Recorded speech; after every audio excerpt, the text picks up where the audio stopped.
Going ahead with the same rule, we just got to make it more difficult this time. After all, it is calculus. So same idea. If we're going to take the derivative of this function, we're going to bring down the exponent. So our exponent currently is 3/2. So I'm going to bring it down 3/2, and you're going to have x to the 3/2 minus 1.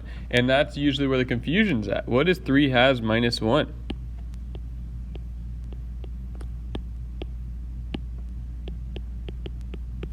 So we got to get our common denominator. 3/2 minus 2/2 is 1/2. So this is going to end up equaling 3/2 times x to the 1/2. Now technically x to the 1/2 is square root of x, but we're not going to change the form in this question. That is for the next section. So that's dealing with the fraction. Just get that common denominator. I'll write that note.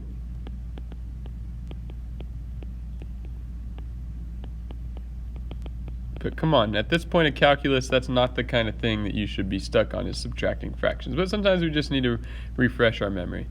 This one, quite simple, just we got to be careful with those negative exponents. Sometimes there's a little mistake made. Maybe I can go over that mistake. So this derivative, we bring down that negative 12 and we take away 1. Sometimes people add 1 and they put negative 11. But negative 12 minus 1 is negative 13. Let me just show that. Negative 12 minus 1, which is negative 12x to the negative 13. So it should show those extra little steps when I go over this for you guys. So that's pretty easy. And then the last one, evaluating. They want us to evaluate the derivative as well. So we're going to start with g prime. So g prime of x, bring down the 4/3, so 4/3x to the 4/3 minus 1, which is 4/3 x to the 4/3 minus 3/3. Which is 4/3 x to the 1/3. All right, that's g prime of x. That's just our derivative function. So now we want g prime of 27. So that's 4/3 times 27 to the 1/3. Now what does 27 to the 1/3 mean? That means the cube root. My horrible handwriting, sorry about that. Cube root. Doesn't even look like a U. Cube root of 27, what times itself 3 times is 27? Well, 3. So this answer is going to be 4/3 times 3.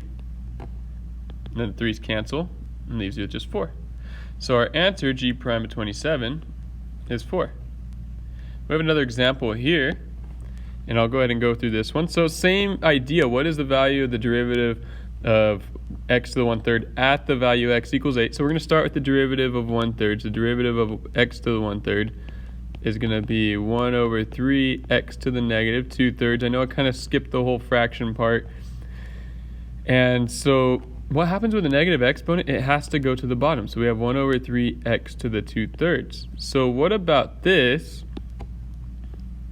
At x equals 8 would be 1/3 times 8 to the 2/3. So what this means is we're going to do a cube root and the power of 2. So this is going to equal, well, the cube root of 8 is 2.